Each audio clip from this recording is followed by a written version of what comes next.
ওই স্বৈরাচারী শেখ হাসিনা আমার ভাইকে নির্মলভাবে হত্যা করেছে, আমরা ওর ফাঁসি চাই। বিএনপি দেশ পরিচালনার দায়িত্ব পেলে ফ্যাসিস্ট শেখ হাসিনা পতনের আন্দোলনে যারা যে এলাকায় শহীদ হয়েছেন তাদের নামে সেই এলাকার সরকারি ও বেসরকারি প্রতিষ্ঠানের নামকরণ করা হবে। বিএনপির ভারপ্রাপ্ত চেয়ারম্যান তারেক রহমান এ বিষয়ে শহীদ পরিবারের সদস্যদের কথা দিয়েছেন। বগুড়ায় শহীদ পরিবারের সদস্যদের সহায়তা করতে গিয়ে তারেক রহমানের ওই প্রতিশ্রুতির কথা জানিয়েছেন আমরা বিএনপি পরিবারের আহ্বায়ক আতিকুর রহমান রুমন।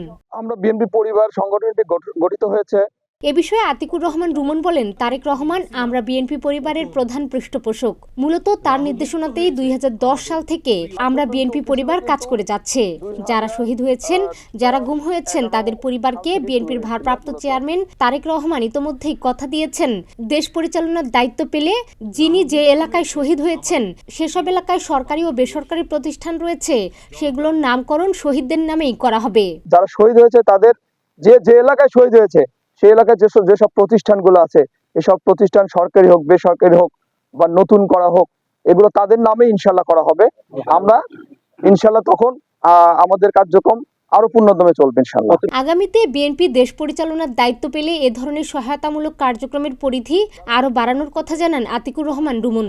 তিনি বলেন, গণতন্ত্র পুনরুদ্ধার আন্দোলনে বিএনপির যেসব নেতাকর্মী আন্দোলনে শহীদ ও গুম হন সেই পরিবারগুলোকে 2009-10 থেকেই সহায়তা করছেন তারা, কিন্তু গোপনে। 2023 সাল থেকে আরো বড় আকারে তাদের কার্যক্রম শুরু করেছেন।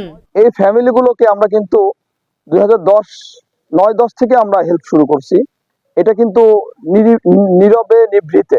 আপনারা জানেন বিএনপির ভারপ্রাপ্ত চেয়ারম্যান জনাব তারেক রহমান উনি প্রচার বিমুখ মানুষ। এইসব কাজে উনি নিজেকে এক্সপোজ করে না, নিজে গোপনে এই কাজগুলো করে।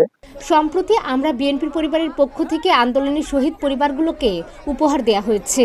গত 16 সেপ্টেম্বর বগুড়ায় 3 শহীদ পরিবারকে সহায়তার অর্থ তুলে দেন বিএনপির যুগ্ম মহাসচিব রুহুল কবির রিজভী।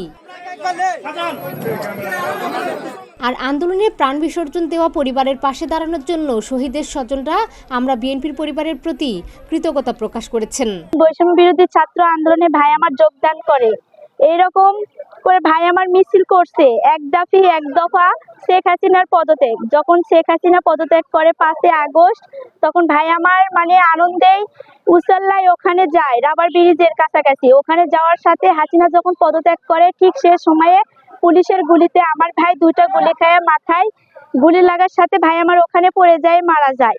আমরা খবর পাই, পপুলারের ভাইয়েরা আমাদেরকে খবর দেয় যে শাকিল হাসান শহীদ হয়েছে। আমরা বিশ্বাস করিনি। আমার ভাইয়ের সঙ্গে রবিবারেই কথা হয়েছে, আর ভাই আমার সোমবারের দিনে মারা গেছে।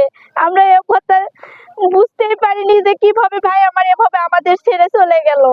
কিন্তু একটা গর্বের বিষয় যে আমার ভাই দেশের জন্য জীবন দিয়েছে, দেশকে স্বাধীন করেছে, দেশের মানুষকে মুক্ত করেছে। জানা গেছে ঢাকা, নীলফামারী ও দিনাজপুর সহ দেশের বেশ কয়েকটি জেলায় আমরা বিএনপি পরিবার সংগঠনটির কার্যক্রম চলছে।